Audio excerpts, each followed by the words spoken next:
Le mariage, c'est quelque chose qui est... Et effectivement, il y a un sacrement chez les chrétiens. Après, je pense que du moment que les deux sont consentants et qu'il y a vraiment une foi qui les anime, et je pense que ça dépasse le sacrement. T'es juif ? T'es chrétien ? Athée ? Musulman ? Bouddhiste ? T'as plusieurs dieux ? Un seul ou t'en as pas ? Oh mon Dieu. C'est pas grave. Ici, on pratique le dialogue et on est fidèle à l'écoute. Oh my God, c'est le podcast qui fait parler des religions. Qu'on y croit ou pas. Un podcast du magazine Phosphore en partenariat avec l'association Coexister. Aujourd'hui, peut-on se marier avec une personne de religion différente ? Oh mon Dieu. Moi, je pense que oui, parce que je l'ai fait. Bon, c'est bon, on peut partir. La question est vite répondue. Qu'est-ce que vous en pensez, vous ? Bah oui, parce que tu l'as fait. Exactement. Ça va être court. Dans un pays laïque comme la France, la question ne se pose pas. À la mairie, on ne vous demande pas votre religion. D'ailleurs, d'un point de vue légal, c'est cette cérémonie à la mairie qui compte. Mais ce n'est pas forcément la même chose pour les croyants qui choisissent aussi de se marier à l'église, à la synagogue ou à la mosquée. Là, la question peut se poser. Peut-on se marier avec quelqu'un d'une autre confession ? Bah ouais, est-ce qu'on peut ? Oui. Est-ce que je le ferais personnellement ? Je pense pas. Je pense que j'aurais du mal, ouais. Yasmine est musulmane. Pourquoi ? Parce que t'es pas obligé de me...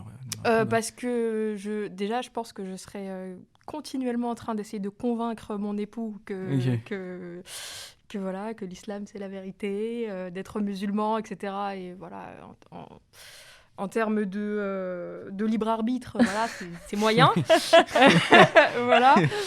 Et aussi, je pense que, en fait, pour moi, c'est tellement une conviction forte et absolue que j'aurais du mal à partager ma vie avec une personne qui n'ait pas cette même conviction-là. Je sais que je le vivrais très très mal. Du coup, moi, personnellement, je pense que j'aurais beaucoup de mal à ça. D'ailleurs, comment tu fais ? Ça se passe bien ? Est-ce que tu peux nous en dire plus ? Écoute, je pense que ce qui fait que ça marche bien, c'est justement parce qu'on sait l'un l'autre qu'on ne pourra pas se convaincre, quoi. Floriane est agnostique. Ou que si on change d'avis, ça ne sera pas parce que l'un a réussi à convaincre l'autre. Et je pense que c'est ce truc, on va dire, qui fait vraiment la force, qui fait que ça marche, quoi. On peut être vraiment, on va dire, dans nos convictions et sans vouloir convaincre l'autre. Et je pense de privilégier aussi, de toujours trouver une solution et mettre un peu notre ego de côté s'il y a des moments où on n'est pas d'accord sur des trucs. Et voilà, je pense que c'est ça surtout, quoi. Mais... Oui, de se respecter mutuellement l'un l'autre et... Oui. Respecter, puis vraiment accepter qu'on a des limites sur sa façon d'imposer notre point de vue à l'autre, quoi, aussi. Donc, ouais.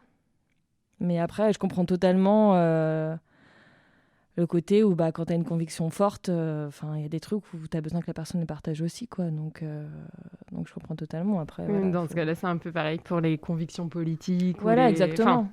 Du coup, ouais, parce que pour moi... tu vois, genre là, c'est ce qu'on peut... c'est des convictions fortes, mais en même temps... Margot est catholique. Et tu diras, David, mais j'ai quand même l'impression que c'est pas non plus autorisé par toutes... ou alors cautionné, en tout cas.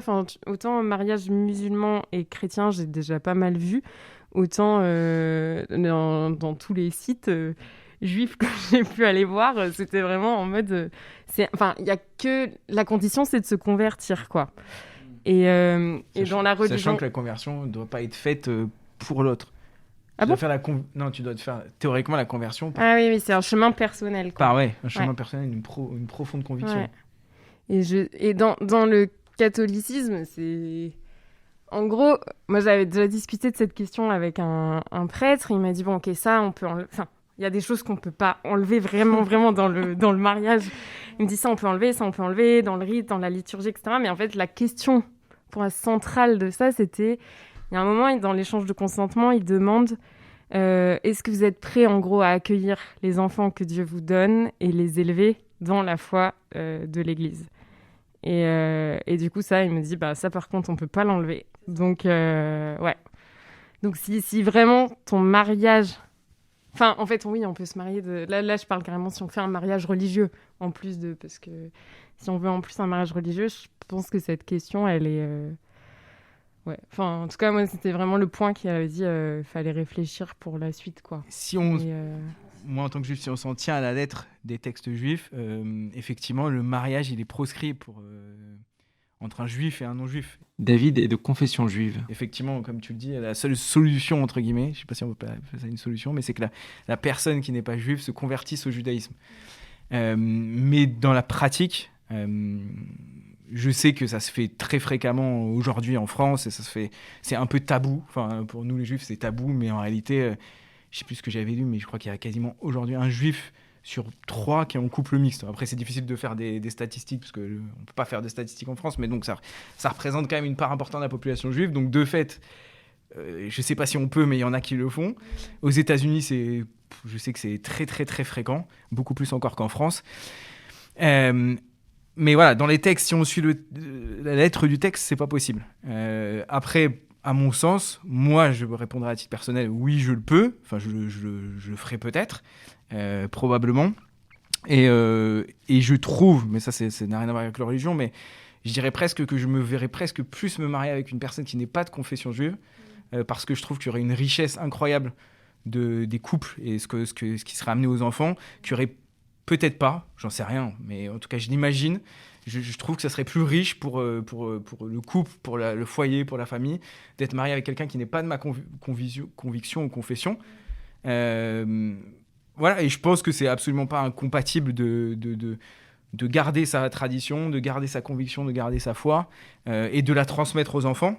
Bon, il ne faut pas qu'ils deviennent ouf, c'est ça qui est compliqué, mais il y a quand même beaucoup de ponts, je trouve, entre les religions. Après, il y a bien sûr des choses qui diffèrent et voilà, et peut-être des choses qui sont difficilement compatibles, mais il y a aussi beaucoup de ponts. C'est pas pour rien que le judaïsme est à l'origine du christianisme et l'islam englobe un petit peu tout ça. C'est qu'il y a vraiment une continuité. Et je pense que c'est possible de faire jouer cette continuité-là pour créer vraiment une union entre deux personnes de conviction et de confession différentes, et pour que les enfants baignent dans cette diversité et cette richesse-là. Bon, c'est comme ça que je le vois.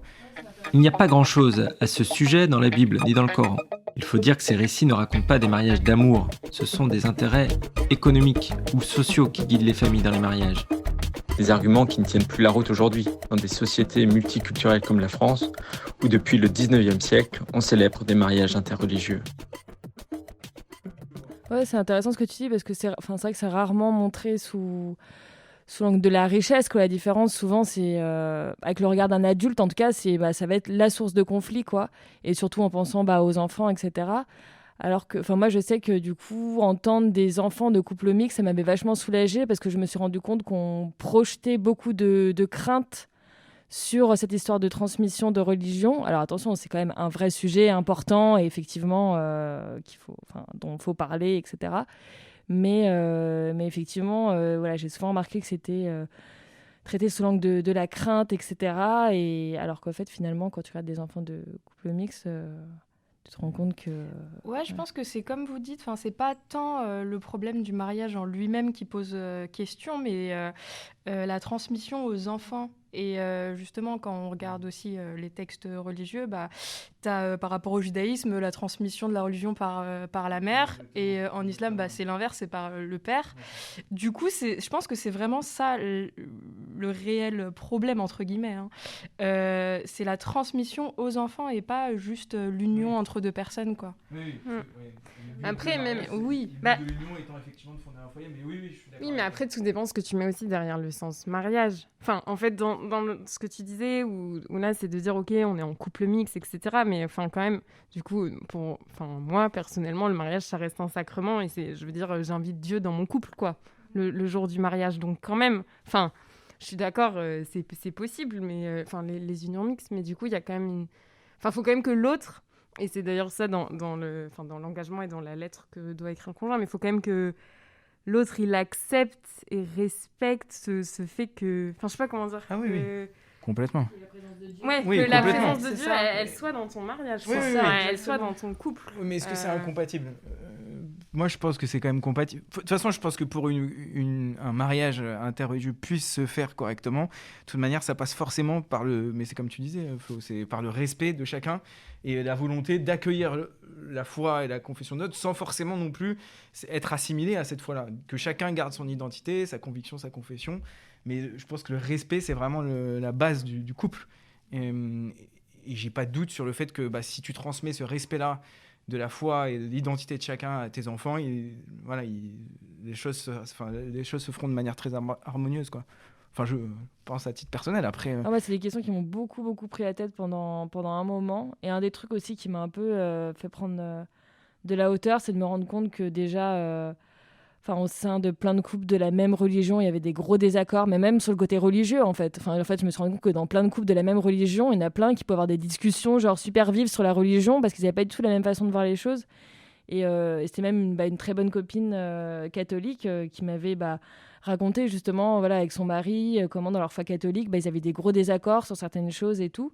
Et en fait, je me suis dit effectivement cette histoire de désaccord, de conviction, finalement, elle peut être vue à l'infini sur plein de plans différents et voilà, quoi. Du coup, ça t'a pris un peu de recul. Ouais, du coup, ça m'a fait un peu prendre de la hauteur en mode ok, du coup, c'est quoi vraiment le plus important ? C'est quoi la base la plus fondamentale ? Ça aurait été peut-être plus dur pour moi d'accepter quelqu'un qui fume, par exemple. Et peut-être aussi parce que pour toi, je sais pas, mais peut-être aussi parce que pour toi, justement, le plus important, c'était pas Dieu dans ta vie. Enfin, là, je rejoins un peu ce que tu disais, Yasmine. C'est-à-dire que moi, je pense que c'est possible, mais que c'est quand même difficile parce que moi, mon but dans la vie, en toute tranquillité, c'est d'être sainte, tu vois.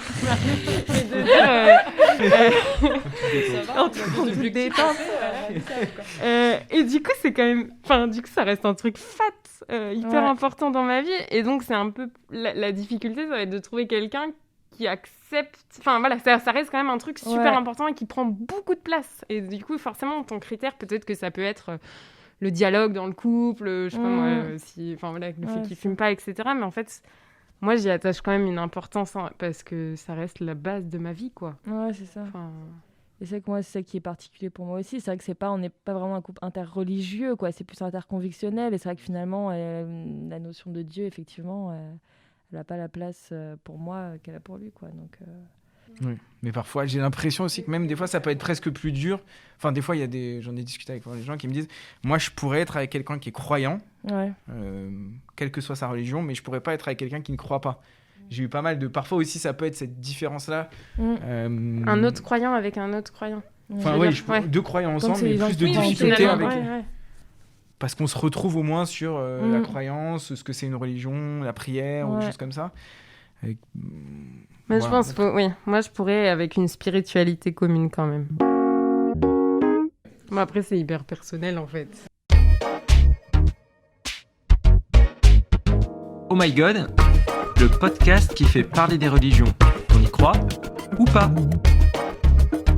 Un podcast du magazine Phosphore en partenariat avec l'association Coexister. Un podcast Bayard Jeunesse.